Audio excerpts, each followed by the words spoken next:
The Right Reverend Trevor Williams is the Church of Ireland Bishop of Limerick and Killaloe.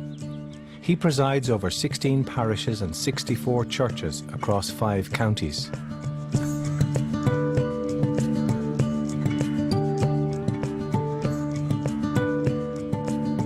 One of the Church's most recently appointed bishops, he's already finding that his position puts walls between him and the people he serves. So now he's going undercover to meet people on the level, without deference or prejudice, to find out firsthand about their needs.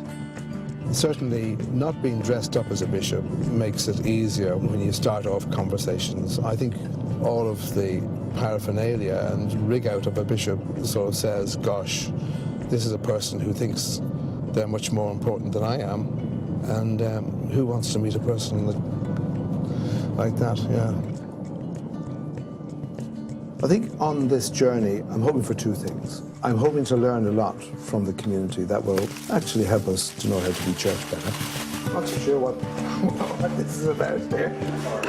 Well, this is a church, but a different kind of church. See those spots? I peeled them with myself. I do believe the church has something to offer. I'm hoping that it might be a means by which we'll be able to make the church more relevant and closer to people. Do you actually care about the church and how it should reinvent itself or not? It's boring. It's boring, yeah. I'm excited. It's the surprises I'm looking for. To meet people who I wouldn't normally meet, to meet people who are different from me, because it's from them that I have most to learn. You never know how it's going to work out, though, do you?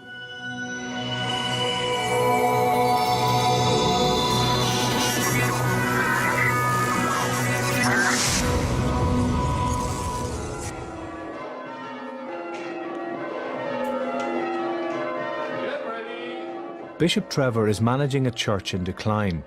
With dwindling numbers and resources, he believes that now, as much as ever, Christianity has a vital role to play in Irish society. But what exactly is that role? Someone said, it's those who keep the church doors open who keep the pews empty. And just living to keep the church going is not attractive to anyone. The church has to stop thinking about itself and think about loving its neighbours. That's what it needs to do. And to start living for other people. Could you get my stick, please? His challenge over the next month is to find ways of making the Church of Ireland also a church for Ireland. But since people aren't coming to his church, he's decided it's time to take his church to the people. I'm aware that most people feel that religion is something of the past. It's really just not relevant. And, you know, I do have some sympathy with that view in terms of the institutional structure of our church. They say, you know, I mean, what's this all about? Well, here at St. Mary's, we are part of the community of people who worship regularly here. I think that there is a real trouble that the public face of the church, where it sees buildings, where it sees its leaders like me in funny dress up at the front and so on, it's an acquired taste, shall we say. If the church sees its own preservation as the only thing it's about, I think that's a very sad existence compared to what Jesus calls us to be, and that is to make a real difference, not only in our own personal lives, but make a real difference in the communities in which you live. That's a good sermon as well. Gives plenty of forward thinking. The Bishop's Cover is a would you believe documentary on the future of the church. Only, without his crozier and mitre, he'll just be Trevor to the people he meets, a very hands-on reporter. That worked a bit better when people didn't celebrate Christmas 3 months ahead, you know what I mean? I'm about to embark on this journey because I need, if you like, to find out what my role is as a bishop. I spent a lot of time in Northern Ireland. I've just come down here. I need to get in touch with the community and to find out what makes people tick here. I like coming alongside people and listening to what they have to say. In fact, I far prefer that than talking. That's what I'm looking for, and that's maybe why I'm going on this journey, to meet people who I wouldn't normally meet, to meet people who are different from me, because it's from them that I have most to learn. Excellent. Okay, thanks Andrew. All the best. Okay, good. Safe journey wherever you're going. Yeah, thank you. Worried that his church isn't doing enough to meet the needs of the most vulnerable in his community, Trevor's on his way to St Munchin's Family Resource Centre on the north side of Limerick City. I think I need to go to good people who are doing great things in the community and to see what questions they are asking and to see what motivates them. St Munchin's offers a wide range of services and activities to the local community, and Trevor has volunteered to join them. My job is to enable other people to improve on what they're doing and to support them in their work. So anything I learned here today, I think I'll be able to put into good use in the church as well. Today, he'll be helping to prepare and deliver meals on wheels for elderly people in the neighbourhood. Hello there. But what none of the regular team knows is that their new volunteer is a bishop. Trevor's my name. Hi, How are Trevor. you? How are Great. you doing? So what's on the menu today? Bacon and cabbage today. Can't beat it. Can't An beat Irish it. one. So what happens here? I mean, you obviously cook the meals here, is that right? Yes. They're delivered to the elderly, Right. the older people. Some elderly people can be very isolated, can they? Exactly. As well as getting the meal, it's the kind of meeting someone during that day. I know, yeah. Even though for just a few minutes. Even though it's only a few minutes. Yeah. So, Geraldine, the people you visit, do they really become almost friends? Oh, yes, big Right, time, very okay, big time, yeah. yeah, of course it was, yeah. So I suppose through your... Little family, you know. like Yeah, family, like right? family, Is that- like yeah. little family, you know. Isn't that lovely, yeah? Of course it is, yeah. Fantastic. Yeah. So in a sense, you know, because you're volunteering, now you've got so many friends in all these areas. Community, yeah. Yeah, that's great. So it's good, yeah. And you mentioned the word community there. I suppose that is about, isn't it, about Everybody together. working together, looking after each other. Yeah. Just doing a little bit of cosmetic surgery going on here. Just go back over my stuff. It's only my ones, you know, that need to be tarted up here. So you feel very well. Do I? Gosh. No. Keep that to yourself now, because you. I'll be doing this every day of my You might life. do a bit of voluntary work. There you are. The Roman Catholic Church is, or has been, so much part of the community. The Church of Ireland is different, has a different story. It is only now beginning to relate to the community in a very free and natural way. So who are we going to see We're now? going to see Mr. Mac first. Mr. Mack. Mr. Mac. I suppose from a Christian point of view, there's something amazing about what Jesus taught.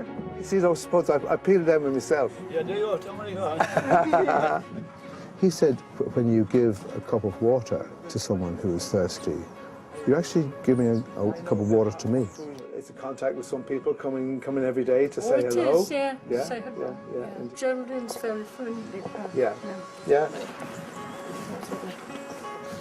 Hello. Billy. Trevor's my name. They're a godsend and they're a great crew over there. Enjoy your meal. I mean, pleased Great. to meet you now. And you too. That was a fantastic morning. Some great people, both as volunteers, workers in that community. And the thing that binds them all together is that they felt part of the community, they were contributing to the community, but also getting so much back.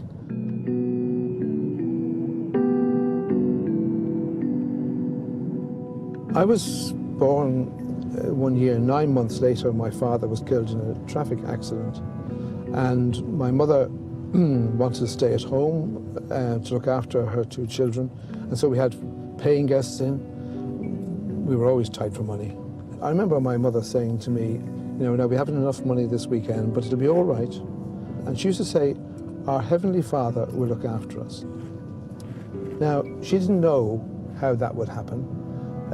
Or if it would happen, or whatever. But inevitably, we would get through. and either some friends would help us out or whatever else. And, you know, that's a big part of my faith now, that I know that there is always hope. And I think what that has given me is a sense of never to give up, that there is always something small that can be done to make things better. In 1971, after graduating from Trinity College, Dublin, Trevor trained to be an Anglican priest. Do you fancy watching a match with me? He's been married to Joyce for the past 30 years, and they've 3 sons and 1 grandchild. Trevor has spent much of his career in Northern Ireland. During the Troubles, he worked for many years in religious broadcasting for the BBC, before later becoming leader of Corrymeela, a cross-border and cross-community centre for peace and reconciliation. Wow, brilliant. I'm really enjoying being a bishop, I must say. It's not something I ever thought I would be, nor ever wanted to be, actually. I'm not the typical bishop. My life has taken various twists and turns, and in many ways I've always worked, if you like, on the edges of the church as an institution. The fact that I'm here is really very strange. The only thing I can sort of rely on is that maybe God has something to do with it, so that's good. Yes! Great, fantastic. Well, He was given no real job description for his bishop's role, and after 4 years, he's still getting used to it. I remember the time when, just after I was made bishop, I had worked on this committee for 6 years or something, and I was always just another member of the committee and so on. Then I came back with the bishop's uniform on, as it were, well, like I am now, and then someone said something quite interesting, and I just followed up saying, I agree with that. But as I said that, everybody went, you know, the bishop has spoken, you know, it's incredible, incredible. Not nice at all, actually. And then I said, it's only me. One of the main things is they call him Bishop now, or Bishop Trevor, whereas before they always just called him Trevor. So I suppose that's the main difference, so that I know that he has changed, or their perception of him has changed. My perception of him hasn't changed at all. He's the same person I married. Hello, Joyce speaking. I have quite a bit of pressure from my diocese to put myself out there more. They want their bishop to be saying things about this, that and the other, you know, all the time. And that's part of a role I need. It just doesn't come easy to me, actually. I don't write books. It's not my thing. And this is something maybe I can do.